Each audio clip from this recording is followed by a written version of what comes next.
ये है सुदान गांव।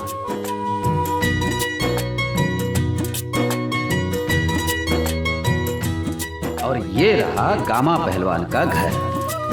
भाई साहब, यहाँ की व्यवस्था देख के दिल गदगद हो गई। व्यवस्था तो एकदम बढ़िया रहे। और ये रसगुल्ला बनौले रहे ना, आज तक उतना स्वादिष्ट रसगुल्ला हम ना खाई। ये हैं गामा पहलवान, इस घर के मुखिया, और इन्हीं के छोटे बेटे की शादी हो गई। बारात अभी लौटी है।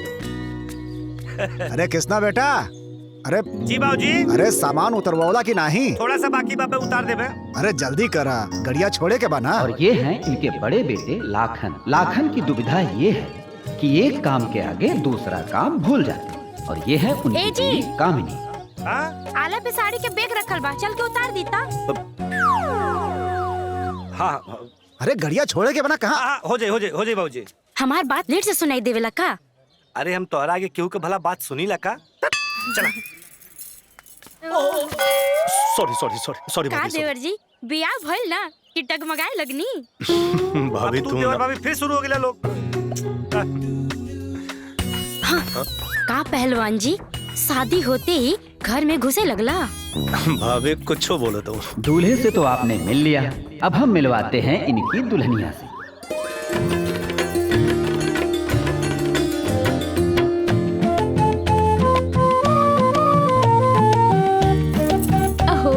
बहुत सुंदर वाली दुल्हन। और वैसे हमर देवरानी के कोनो जोड़ नहीं थे।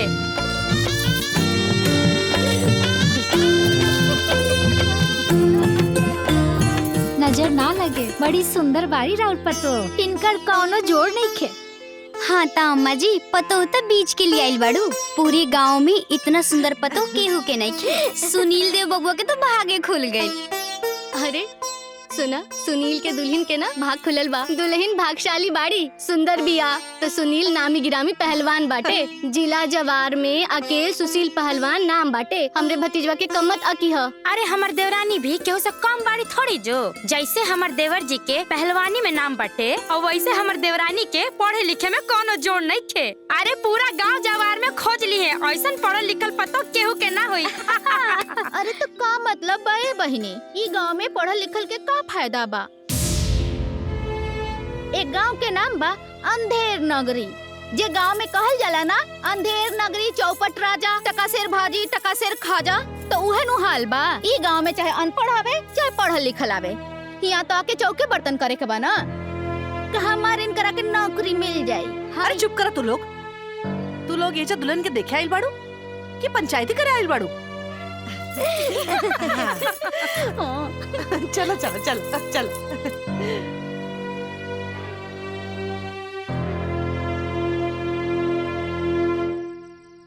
ऐसा कही है परंपरा, नौकरी तो दूर, ऐसा की औरतें बाजार तक ना जाए ली। बाजार तो छोड़ा, ये घर से बाहर भी ना निकले ली।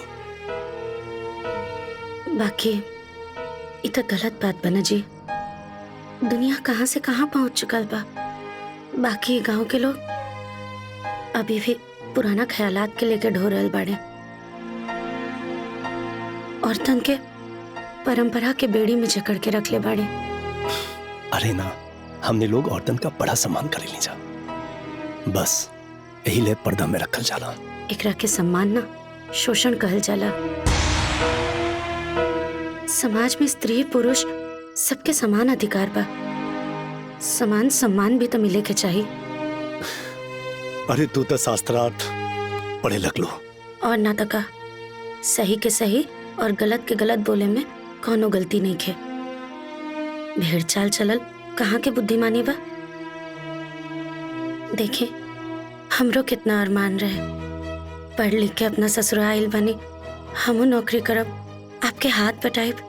बाकी एजा के माहौल ही कुछ और बा। हमार तो सपना ही टूट गई। अरे ममता, तू तो सीरियसली हो गेलो। देखा, कुछ दिन में स्पोर्ट्स कोटा पे हमके नौकरी मिल जाए। एक बार हमके नौकरी मिल जाए तो तू नौकरी कर लिया। पर अभी है ना, फिर कब? जब हम कहा तब। देखा ममता, अब एक कुछ दिन में हमके स्पोर्ट्स कोटा पे नौकरी मिल जाए, ओकरा बाद तू नौकरी कर लिया। अगर हमार नौकरी कैला से पहले तू नौकरी कर लेबो तो गांव वाला ताना मार मार के हमके मुआ दिया जा। बोलिया जा देखा कितना बड़का पहलवाना पर अपन मोगी के कमाई खाता। मतलब आप खाली नामे के पहलवान बानी, बाकी अंदर से डरपोक बानी। दिखाई अपन पहलवानी। बोला दिखाई।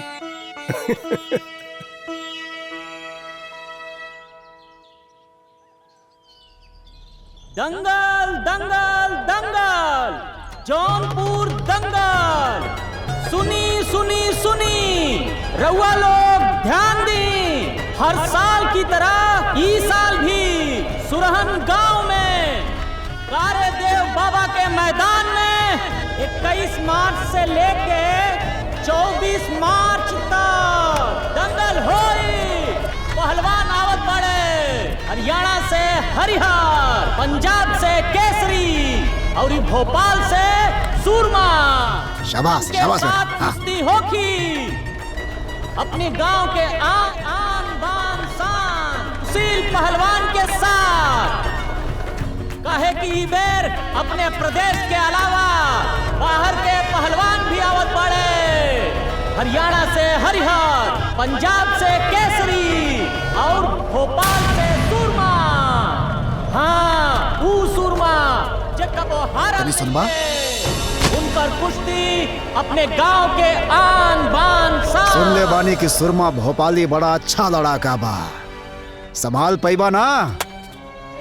बाबूजी हम आपका शागिर्द है, सुरमा के ऐसा चुरमा बनाई वो का याद रखी।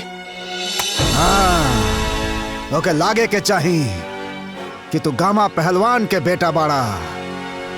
शुभारंभ करी, तालियां।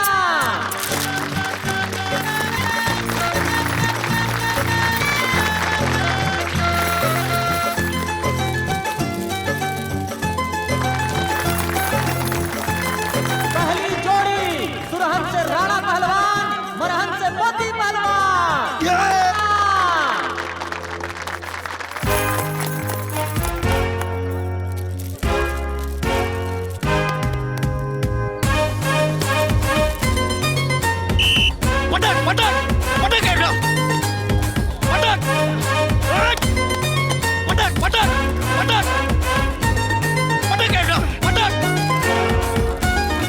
धोबी पछाड़।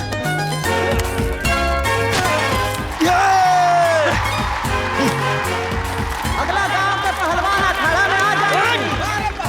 पटक पटक पटक।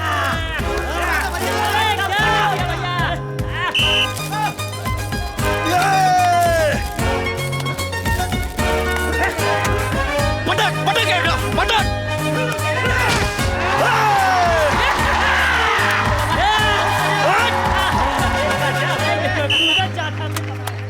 अरे लंगोट उठा के पटाक, गांव की इज्जत जाए के ना चाही।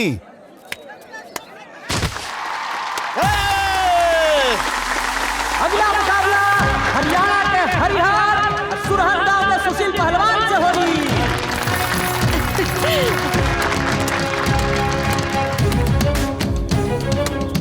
बाबूजी आशीर्वाद दें। खुश रहा बेटा, जा जाके पटक दा। जी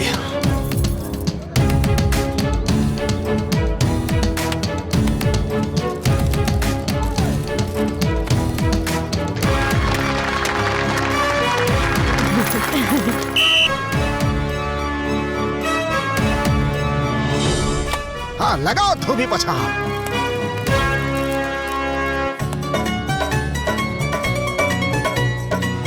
शाबाश।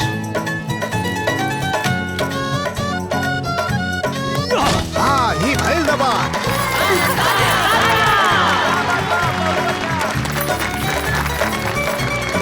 शाबाश बेटा। अगली कुश्ती पंजाब से केसरी और सुरहन गांव के सुशील पहलवान से हुई। आशीर्वाद दे बेटा, हारे के नहीं खे। पकड़ पकड़ टाइट पकड़।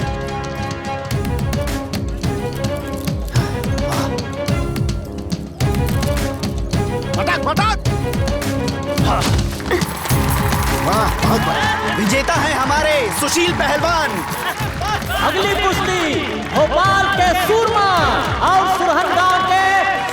पहलवान से होई।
हारे के नहीं खे बेटा।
बेटा उठा बेटा बेटा बेटा सुशील उठा बेटा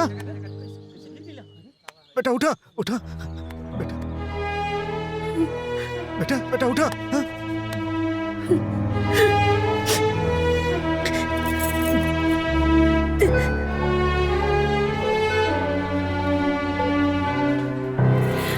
बहू कुछ नहीं।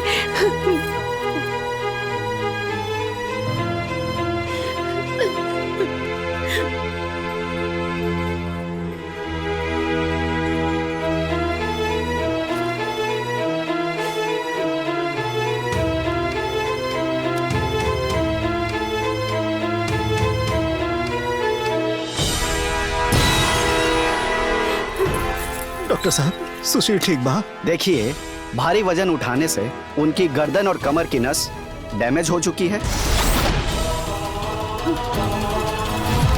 स्थिति बड़ी नाजुक है।